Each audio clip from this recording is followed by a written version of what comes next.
Queridos, na semana passada nós vimos algumas ferramentas que nos ajudam na interpretação do texto bíblico. Nós vimos a utilidade dos atlas bíblicos, dos dicionários teológicos, dos manuais e dos comentários da Bíblia. Vale lembrar também, como nós vimos, que estas ferramentas servem para encurtar o distanciamento cultural, linguístico, temporal e autoral das Escrituras. Muito bem, na aula de hoje nós vamos ver algumas regras básicas de interpretação. Mas antes, nós vamos ver um exemplo prático de como nós podemos usar aquelas ferramentas que nós vimos na aula passada. Deus abençoe a cada um de vocês e uma boa aula a todos. Muito bem. Como eu disse, nós vamos começar a aula de hoje vendo um exemplo prático de como nós podemos usar as ferramentas de apoio que nós vimos na aula passada. O texto base para este exemplo está na carta de Tiago, capítulo 1, versículo 1. O texto bíblico diz assim: Tiago, servo de Deus e do Senhor Jesus Cristo, às 12 tribos que se encontram na dispersão. Saudações. Usando as ferramentas dos comentários, na introdução deles sobre a carta de Tiago, nós descobrimos que o principal objetivo desta carta é apresentar as características da vida cristã madura. Nós descobrimos também que os destinatários desta carta estavam enfrentando problemas pessoais dentro da igreja e que quase todos esses conflitos tinham uma causa única: a imaturidade espiritual. Em outras palavras, eles estavam vivendo um cristianismo apenas nominal. Existia fé, mas não existiam obras. Existia crença, mas não existia a conduta correta. Outra coisa que nós descobrimos é que o autor da carta é o meio-irmão de Jesus, que se tornou um dos principais líderes da igreja de Jerusalém. Vale lembrar também de que no começo Tiago não cria no Senhor. Agora, usando os dicionários teológicos, observe que Tiago começa a sua carta se apresentando como servo de Deus e do Senhor Jesus Cristo. De acordo com estes dicionários teológicos, a palavra servo é a tradução da palavra grega doulos, que significa escravo. O doulos não tem direitos sobre a sua própria vida e está sempre à disposição do seu senhor. Há 3 características de um servo, de um doulos. Ele está em uma posição de obediência completa, de humildade absoluta e de lealdade inabalável. Agora, através dos atlas e do manual bíblico, nós descobrimos que Tiago escreveu para os judeus cristãos que estavam fora da Palestina. Nós sabemos disso porque a expressão 12 tribos era uma referência ao povo judeu, à nação judaica, e a palavra dispersão era usada para se referir aos judeus que viviam fora de Jerusalém, dispersos, espalhados por outras cidades do Império Romano, em outras nações. Então, de acordo com toda a nossa pesquisa, nós podemos dizer que este pequeno versículo apresenta a primeira característica de um cristão maduro. Ou seja, o cristão maduro é alguém que é um servo, é aquele que tem a consciência de que está neste mundo para servir e não para ser servido. Aqui nós percebemos também o poder transformador do Evangelho. Alguém que não cria em Cristo agora se considera servo dele, independente da posição de liderança ou influência que ele ocupa, e também independente do lugar aonde ele esteja vivendo. Você notou como funciona o uso das ferramentas?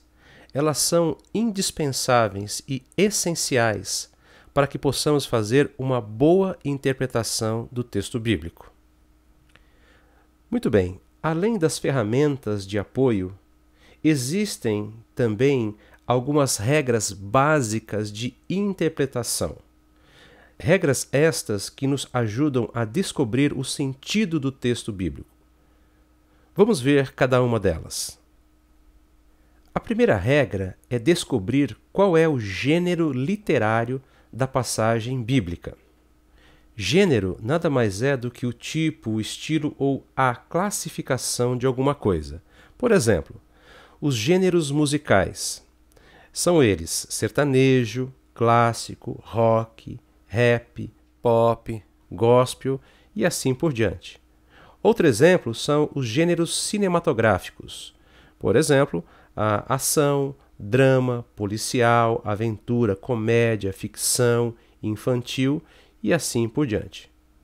Quando se trata da parte escrita, da parte literária, nós também temos vários gêneros. Por exemplo, história, poesia, romance, fábula, biografia e assim por diante.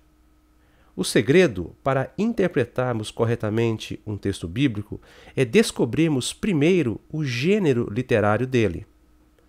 A Bíblia tem muitos gêneros literários, por exemplo, parábolas, poesias, cartas, histórias, genealogias, profecias, provérbios e assim por diante. É importante nós sabemos que nós não podemos interpretar uma carta da mesma maneira que nós interpretamos uma poesia.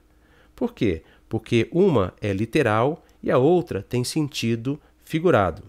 Veja este exemplo.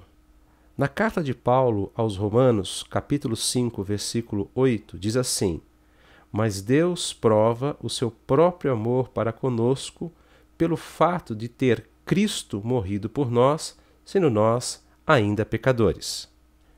Observe que o sentido do versículo é todo literal. A prova do amor de Deus e também a morte de Cristo por nós. Agora veja este outro exemplo do livro de Salmos, capítulo 18, versículo 8. Ali o salmista diz: Das suas narinas subiu fumaça, e fogo devorador da sua boca. Dele saíram brasas ardentes. Nós não precisamos ser nenhum especialista para ver que o sentido desse versículo é figurado e não literal. Ninguém acredita que saiu fumaça do nariz de Deus e nem fogo da sua boca, mas o texto fala de forma figurativa sobre a ira de Deus. A segunda regra básica de interpretação é que a Bíblia é a sua melhor intérprete. Esta é a regra de ouro. Quando nós temos dificuldade de entender um texto, nós podemos recorrer a outras passagens que lançam luz sobre aquele texto que nós não conseguimos entender. A Bíblia é a sua melhor intérprete. Uma passagem sempre clareia o entendimento de outra. Veja este exemplo. No Evangelho de João, capítulo 1, versículo 1, nós encontramos o seguinte: No princípio era o Verbo estava com Deus e o Verbo era Deus. A pergunta é: quem é o Verbo? Então, quando nós recorremos a outras passagens, nós encontramos a resposta desta pergunta. Veja o versículo 14 e o versículo 17 deste mesmo capítulo. Ali, João registra o seguinte: E o Verbo se fez carne e habitou entre nós, cheio de graça e de verdade, e vimos a sua glória, glória como do unigênito do Pai. Nesse versículo, nós sabemos que o Verbo, ele se tornou um ser humano. E nós vimos também que este Verbo possui algumas qualidades. Ele é cheio de graça e de verdade. Agora veja o versículo 17. Porque a lei foi dada por intermédio de Moisés. A graça e a verdade vieram por meio de Jesus Cristo. Você percebeu que as qualidades cheio de graça e de verdade que foram atribuídas ao Verbo também são atribuídas a Jesus Cristo? Sendo assim, a conclusão que nós chegamos é que o Verbo é Jesus Cristo. A terceira regra básica de interpretação é que cada texto tem apenas um sentido, mas várias aplicações. As pessoas confundem muito sentido com aplicação. As passagens bíblicas só têm um único sentido. Entretanto, elas podem ser aplicadas a diversas situações ou circunstâncias da vida.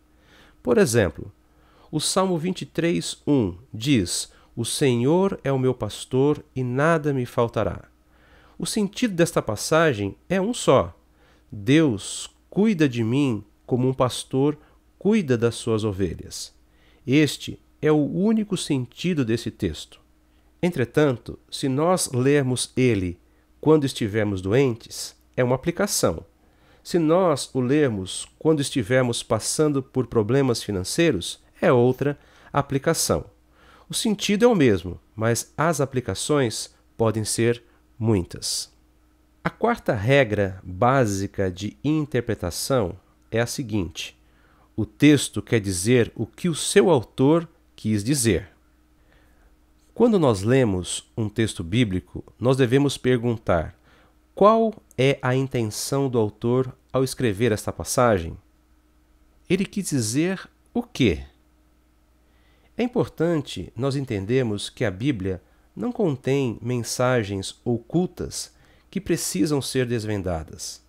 Não existem códigos secretos por trás das histórias, das palavras, das letras que precisam ser descobertos. Pelo contrário, quando Deus fala conosco, Ele fala de maneira clara e não oculta. Não através de numerologia, cabala ou outra coisa qualquer. O texto diz o que o seu autor quis dizer e nada mais. Por exemplo, as medidas da arca, as medidas do templo, as medidas do tabernáculo e etc. são apenas medidas. Não existe nenhum significado oculto por trás delas. Outro exemplo são as parábolas de Jesus. Nem todos os detalhes da parábola têm um significado por trás. Então, esteja atento a esta regra que é muito importante na hora de você interpretar um texto bíblico. Uma outra regra básica de interpretação é: todo texto deve ser entendido à luz do seu contexto. O contexto se refere ao que vem antes e depois de algo. Todo texto deve ser interpretado de acordo com o contexto no qual ele está inserido. Se nós tirarmos um texto do seu contexto, nós podemos criar um sentido totalmente diferente daquele que foi pretendido pelo autor bíblico. Por exemplo, o texto de Paulo aos Filipenses, capítulo 4, versículo 13, diz assim: "Tudo posso naquele que me fortalece." O contexto desse texto diz que Paulo enfrentou fome, humilhação, escassez e muitos outros problemas, mas em Jesus ele podia superar tudo isso. Entretanto, nós vemos pessoas usando esse texto fora do seu contexto, para dizer que em Jesus nós podemos conseguir tudo: saúde, dinheiro, sucesso, um bom emprego e assim por diante. Uma interpretação totalmente errada, porque o seu texto foi tirado fora do seu contexto. Por fim, uma última regra básica de interpretação é que o Antigo Testamento deve ser interpretado pelo Novo Testamento. Nós devemos ler o Antigo Testamento sempre à luz do Novo. Se nós não fizermos isso, nós vamos continuar praticando alguns ritos e seguindo algumas leis que já foram cumpridas em Cristo.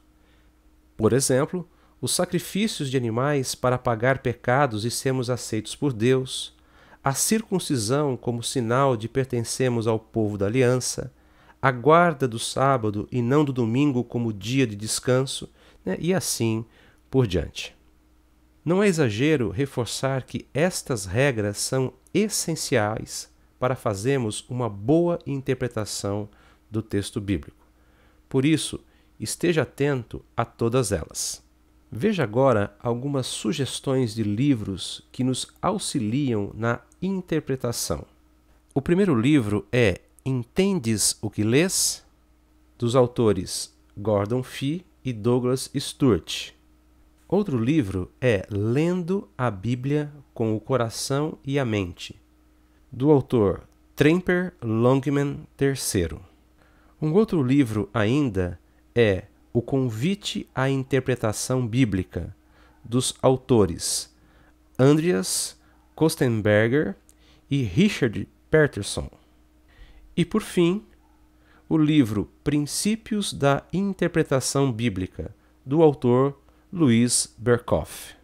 Muito bem, vamos praticar aquilo que nós aprendemos na aula de hoje. Usando as ferramentas e as regras de interpretação, tente interpretar o texto de Atos 1:8. Duas coisas. Se você não tiver as ferramentas necessárias para fazer este exercício, peça ajuda do seu pastor ou de algum amigo que tenha essas ferramentas. E segundo, não esqueça de enviar para o meu e-mail o exercício resolvido. Ok. Na aula de hoje, então, nós vimos algumas regras básicas que nos ajudam na interpretação do texto bíblico. Nós vimos que o gênero literário é a primeira coisa a se descobrir. Segundo, que a Bíblia é a sua melhor intérprete. Terceiro, que cada texto tem apenas um sentido, mas várias aplicações. Quarto, que o texto quer dizer o que o seu autor quis dizer. Quinto, que todo texto deve ser entendido à luz do seu contexto. E sexto, o Antigo Testamento deve ser interpretado pelo Novo Testamento. Eu gostaria de sugerir também que você lesse o apêndice 2 da nossa apostila.